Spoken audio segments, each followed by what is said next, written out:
할렐루야. 오늘 아침 어떠셨습니까? 결코 좋을 일이 없지요.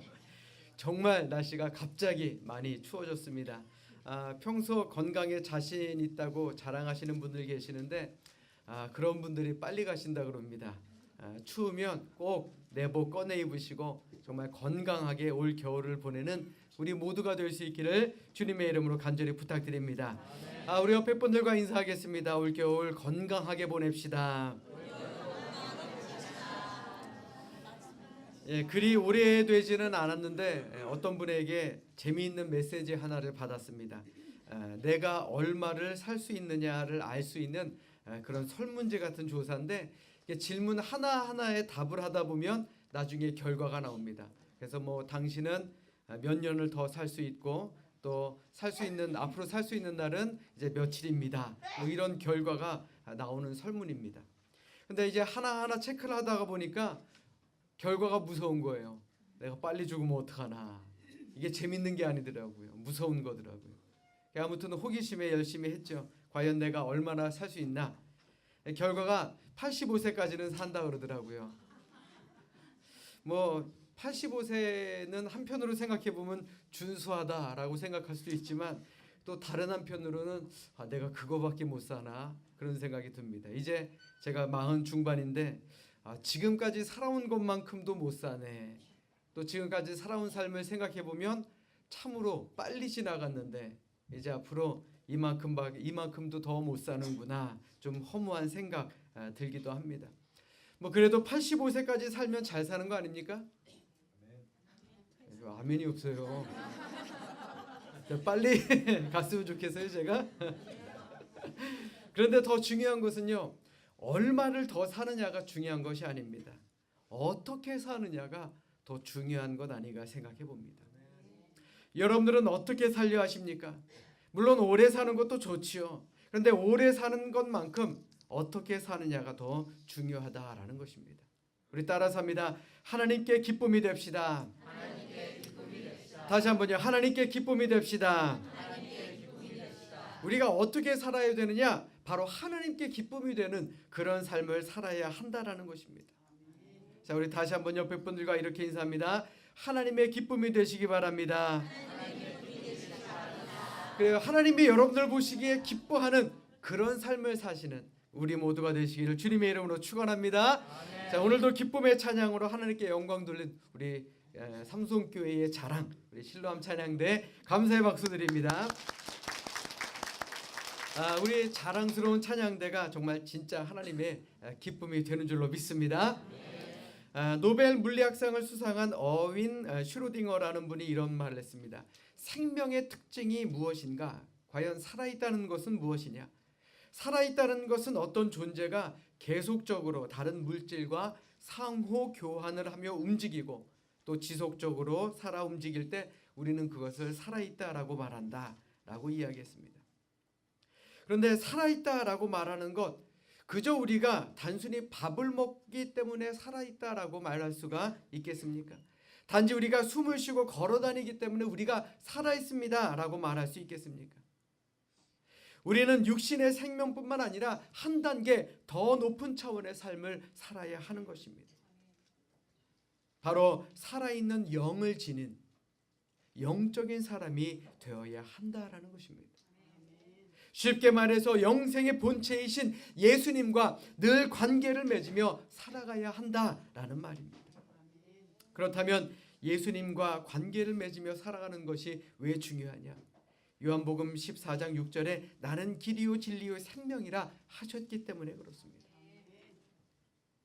그렇다면 우리는 길이요 진리요 생명이신 예수님과 과연 어떤 관계를 맺으며 살아가고 있습니까?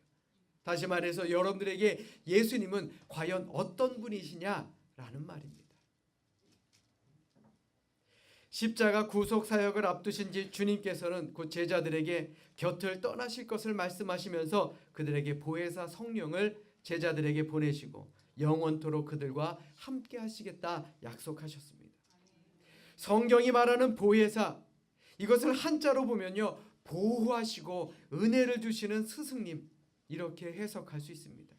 또 영어로 해석해 보면 위로하는 사람, 중보하는 사람, 돕는 사람, 또 상담가, 이런 의미를 가지고 있는 말입니다. 오늘 본문 이전 말씀인 요한복음 14장 26절의 말씀에 보시면 보혜사 곧 아버지께서 내 이름으로 보내실 성령 그가 너희에게 모든 것을 가르치시고 내가 너희에게 말한 모든 것을 생각나게 하시리라 그랬습니다. 제가 자막을 준비했는데요. 우리 함께 같이 읽어보도록 하겠습니다. 자막 준비됐나요? 자, 우리 같이 읽겠습니다. 시작. 보혜사 곧 아버지께서 내 이름으로 보내실 성령 그가 너희에게 모든 것을 가르치시고 내가 너희에게 말한 모든 것을 생각나게 하시리라. 아멘. 그러므로 보혜사 성령은 우리 성도들 곁에서 마땅히 성도들의 말할 바와 행할 바를 가르치시고 도와주시고 때로는 위로자로 때로는 말하지 못할 근심과 걱정을 들어주는 상담자로서의 일을 하신다라는 말입니다. 또 뿐만 아니라 성령님은 우리를 가르쳐 주시고 또 우리에게 깨달아 알게 해주시는 그런 지혜도 주시는 분이다 라고 말씀드릴 수 있는 것입니다. 그렇다면 무엇을 알게 해주느냐? 바로 예수님을 올바르게 알게 해주신다라는 것입니다. 예수님이 과연 어떤 분인가? 사실 우리는 예수님을 직접 보지는 못하였습니다. 그러나 우리가 성경 말씀을 통해 예수님의 삶을 배웠고 또 그래서 예수님의 삶을 따르게 되었고 또 성령님을 통해 은혜를 깨닫게 되었으며 그 은혜로 말미암아 우리는 구원을 얻게 되었으니 이 얼마나 감사한 일입니까? 이것이 바로 성령의 역할이라 말씀드릴 수 있는 것입니다. 가르치시고 생각나게 하시는 성령님께서 오늘 이 시간에도 우리와 함께 하시고 또 구원의 본체이신 예수 그리스도를 깨달아 알게 하심을 믿는 우리 모두가 될 수 있기를 주님의 이름으로 간절히 축원합니다. 사실 사람은 모든 것을 기억하며 살지 않습니다. 특별하지 않은 것들은 금방 잊어버리게 되죠. 이렇듯 우리에게는 잊어야 할 기억도 많습니다. 그러나 반대로 잊지 말아야 할 것도 많습니다. 특별히 예수님에 대한 기억은 하나도 잊어서는 안 되는 것입니다. 매주 듣는 말씀 기억하지 못한다고 해서 누구 하나 뭐라고 할 사람 없습니다. 솔직히 여러분들 지난주에 제가 설교한 설교 말씀 기억나십니까? 괜찮아요. 저도 기억이 안 납니다. 그런데 우리를 구원하신 예수님만큼은 반드시 잊어서는 안 되는 것입니다. 한번 생각해 보십시오. 진리는요, 새로운 것이 아닙니다. 영원히 변하지 않고 항상 같은 것이 진리 아닙니까? 바로 예수님이 그런 분입니다. 변하지 않는 진리이신 예수 그리스도를 항상 기억하게 만들어주시는 분이 바로 우리 성령님이니 이 얼마나 감사한 일입니까? 이처럼 성령님은 예수 그리스도를 기억하며 살게도 하시지만 또한 우리에게 예수님을 전할 수 있는 능력도 주시는 분입니다. 사실 전도하기가 쉽습니까? 쌀가마니 드는 것은 쉬워도요 전도지 들고 다니는 거는 힘들다 그러더라고요. 전도지 하나 들고 다니는 것도 부끄럽고 힘들다 하지 않습니까? 왜요? 내가 하려고 하기 때문에 그렇습니다. 전도를 내가 하려고 하기 때문에 그렇습니다. 내 힘으로만 내 입으로만 전달하려고 하니 전도하려고 하니 힘들고 부끄러운 것입니다. 여러분들 잘 들으십시오. 전도는 내가 만난 예수님을 전하는 것이 전도입니다. 교회의 빈자리를 채우는 것이 전도가 아니라 내가 만난 예수님, 나의 구원이 되시는 예수님을 전하는 것이 바로 전도입니다. 그러므로 우리가 전도하는 것, 내가 하는 것이 아니라 나를 통해 성령님께서 역사하심을 믿으시길 바랍니다. 또한 심는 것과 물 주시는 것은 사람의 힘이지만 자라게 하시는 이가 바로 성령님이심을 기억해야 하는 것입니다. 이 말이 무슨 말입니까? 성령이 충만한 교회는요 언젠가는 자라고 부흥하게 된다라는 것입니다. 아멘. 아멘. 성령이 충만한 가정, 성령이 충만한 일터는 부흥하게 된다라는 말입니다. 과연 우리 교회는, 우리의 가정과 일터는 어떠합니까? 바라기는 성령이 가득한 교회, 성령이 가득한 가정, 성령이 가득한 일터가 되시기를 주님의 이름으로 축원합니다. 그런데 보혜사 성령님은 단지 예수님만을 우리에게 알려주시지는 않습니다.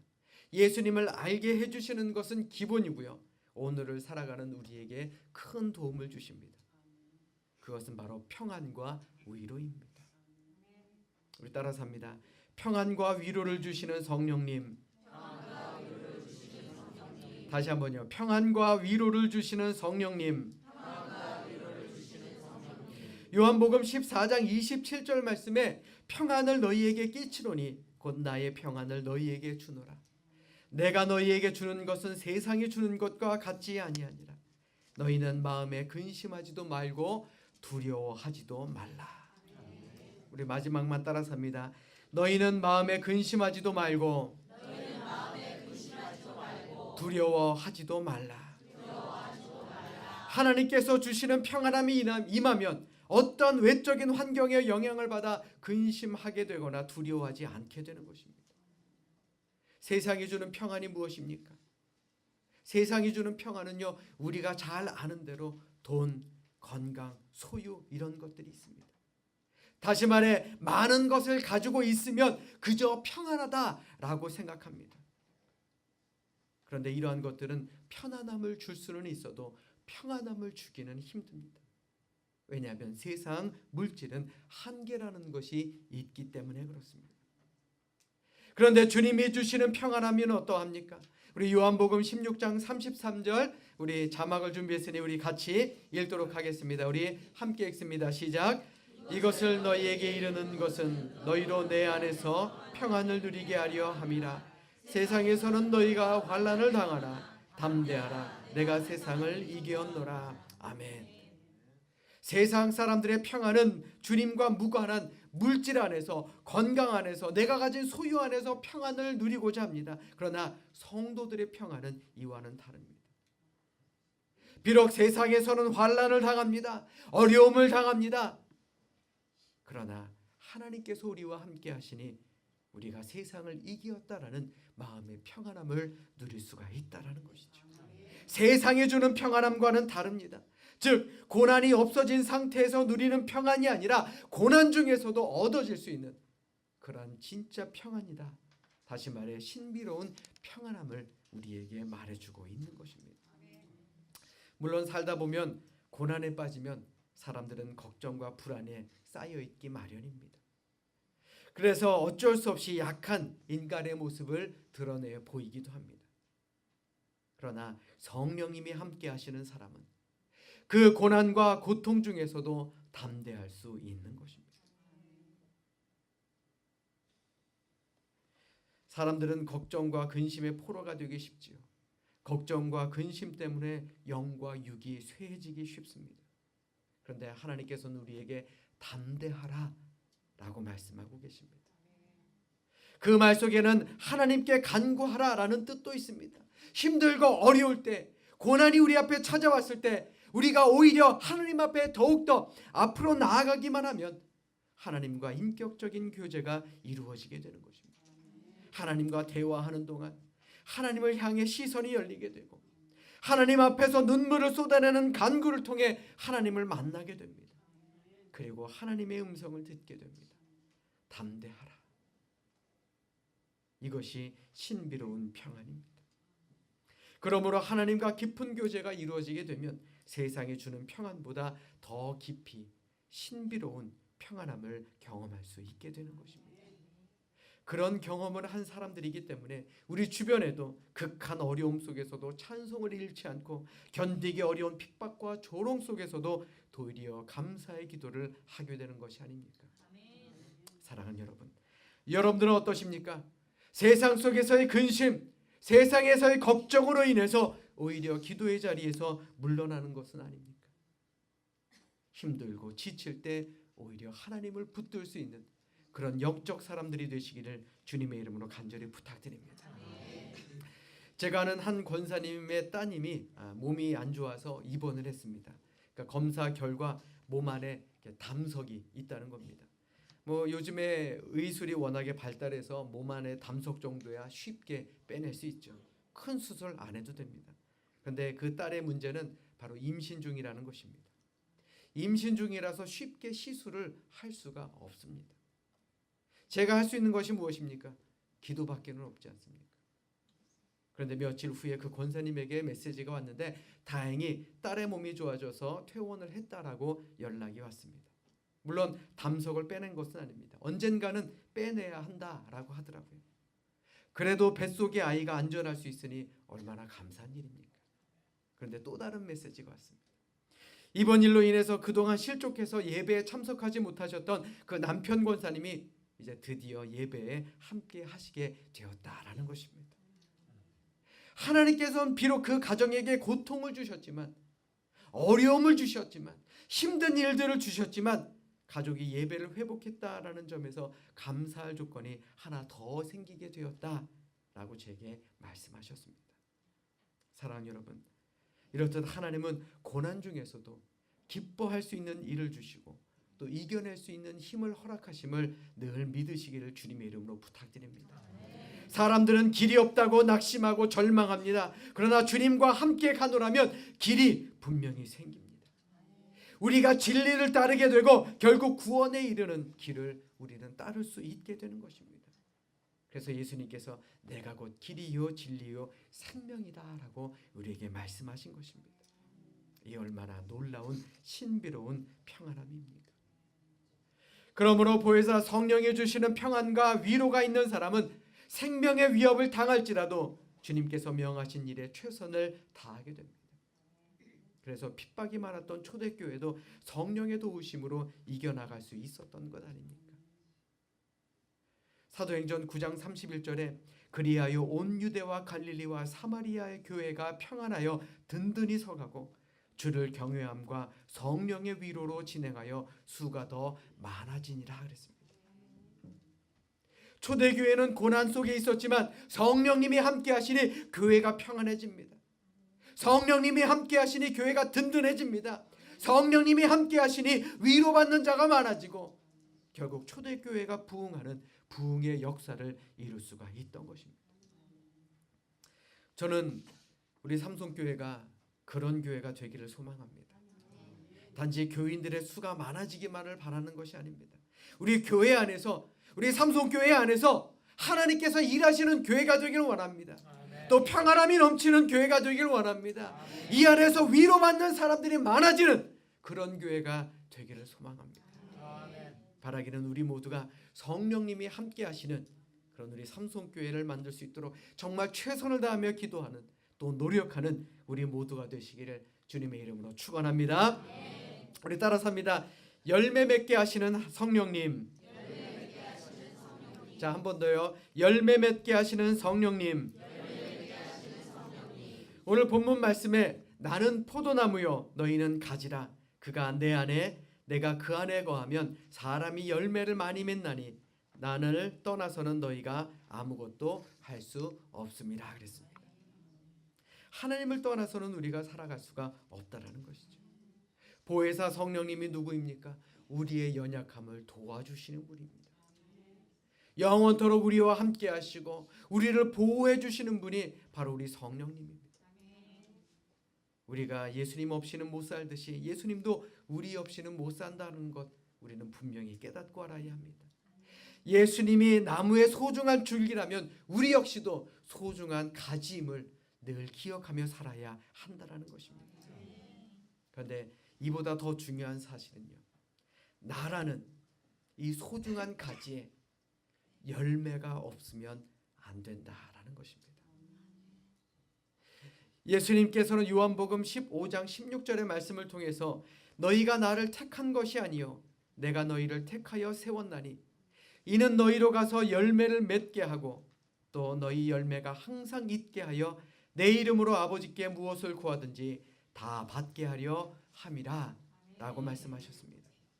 열매를 맺어야 한다는 것이죠. 열매가 항상 있게 해야 된다라는 말이죠. 예수님께서 우리를 택하셨고 우리에게 열매를 맺게 하시고 구하는 모든 것을 다 받게 해주시겠다라는 축복의 말씀을 우리에게 주신 것입니다. 그러므로 우리가 예수 그리스도의 제자들이라면 우리를 붙들어 주신 주님께 감사하며 살아야 하는 것입니다. 그러나 우리가 아직 진정으로 주님을 만나지 못했다면 주님께서 우리를 붙들어 주시기를 간구해야 할 것입니다. 예수님께 붙들린 삶, 과연 어떠한 의미입니까? 그저 예수님을 지식으로 아는 것이 아니라, 머리로만 예수님을 아는 것이 아니라 예수님을 믿고 우리의 주인으로 영접하며 예수님의 가르침을 따르는 그런 사람이 되어야 한다라는 것이죠. 제자를 부르시는 예수님께서 마태복음 16장 24절을 통해 이렇게 말씀하십니다. 누구든지 나를 따라오려거든 자기를 부인하고 자기 십자가를 지고 나를 따를 것이니라. 자기를 부인하고요. 이 말이 무슨 말입니까? 내가 살고 싶은 대로 나를 드러내며 사는 것이 아니라 예수님을 위해서라면 내가 지기 싫어하는 나의 십자가라도 기꺼이 질 수 있는 그런 사람이 되어야 한다라는 것입니다. 그래야 우리는 예수 그리스도의 참된 제자가 될 수 있다라는 말입니다. 아멘. 아멘. 더 나아가 주님 때문에 살고 주님을 위하여 십자가를 지려고 하는 예수님의 제자들이 모인 곳이 바로 교회라고 말씀드릴 수가 있는 것입니다. 우리 교회가 어떤 교회입니까? 예수님의 십자가를 달게 질 수 있는 사람들이 모여 있는 것. 그 안에 기쁨이 있고 그 안에 회복이 있고 그 안에 영성이 넘치는 그런 공동체가 바로 교회다라는 것입니다. 사랑 여러분, 흔히 교회를 예수 그리스도의 공동체라고 말하죠. 공동체가 무엇입니까? 어떤 지역이나 울타리 안에 여럿이 모여 있기만 하면 공동체가 되는 것이 아닙니다. 잘 들으십시오. 공동체는요, 여러 사람이 한 몸을 이루어 사는 것을 말합니다. 하나가 되어 살아야 공동체인 것입니다. 오늘 보면 5절 6절에서 예수님께서 뭐라고 말씀하셨습니까? 나는 포도나무요 너희는 가지라. 그가 내 안에 내가 그 안에 거하면 사람이 열매를 많이 맺나니 나를 떠나서는 너희가 아무것도 할 수 없습니다. 사람이 내 안에 거하지 아니하면 가지처럼 밖에 버려져 마르나니 사람들이 그것을 모아다가 불에 던져 사르느니라. 아멘. 한 그루의 포도나무에 많은 가지가 붙어 있어서 포도송이가 주렁주렁 열리는 것처럼 우리가 예수 그리스도라는 몸통에 함께 붙어 있을 때 하나님께 영광이 되는 열매들, 영적인 열매들을 풍성히 맺을 수 있는 그런 사람, 그런 사람들의 모임을 바로 교회라고 하는 것입니다. 그러므로 우리 교회가 그런 열매를 맺어야 하지 않겠습니까? 여러분들 잘 들으십시오. 예수 그리스도의 제자들은 이 세상 속에 살지만 이 세상에 속한 사람들이 아닙니다. 주님에 의해 세상에서 택해요 불러내심을 받은 사람들입니다. 이런 사람들이 모여서 열매를 맺어야 하는 곳이 바로 교회입니다. 그렇기 때문에 교회는 세상 속에 있으며 세상과 함께 살아가지만 결코 세상의 모습과는 달라야 하는 것입니다.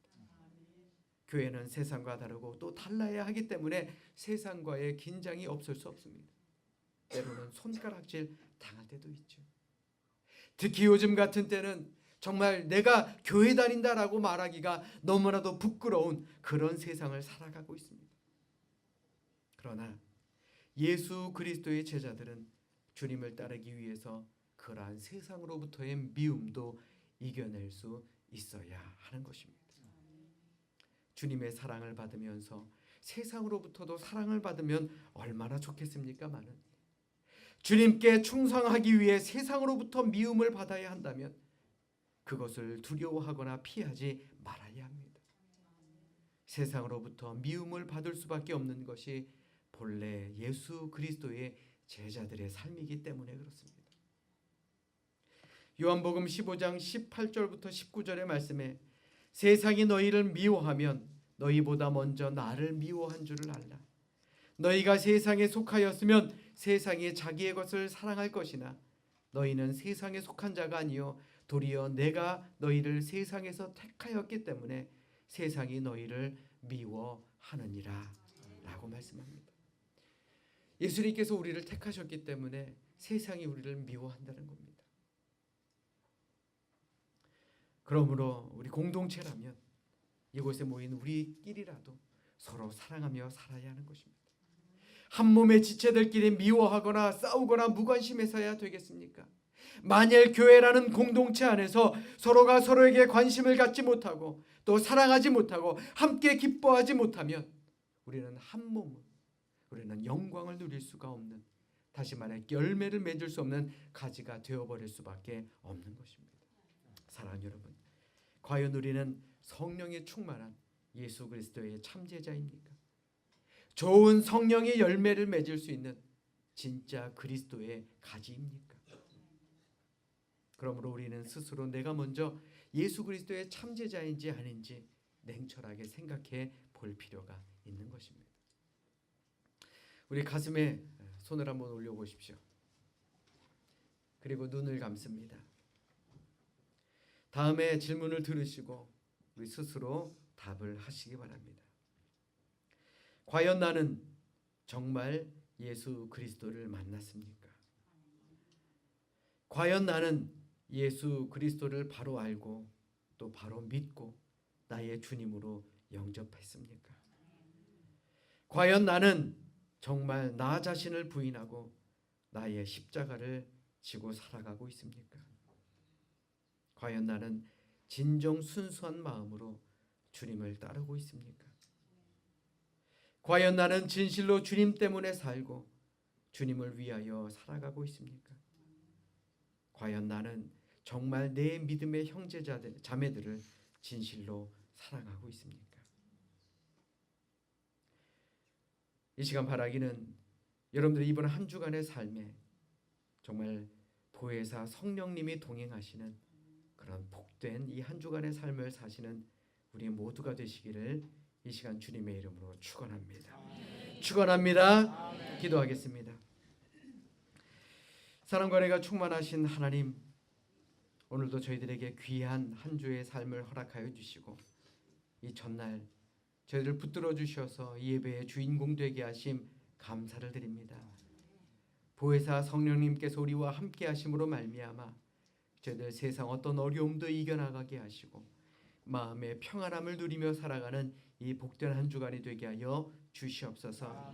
날이 추워 몸은 웅크러지지만 우리 안에 있는 성령의 뜨거운 역사가 우리와 늘 함께하게 하시고 또 그로 말미암아 우리 성령의 공동체, 믿음의 공동체, 우리 삼손교회 공동체가 더욱더 하나님께 크게 쓰임받는 복된 우리 믿음의 교회가 되게 하여 주시옵소서.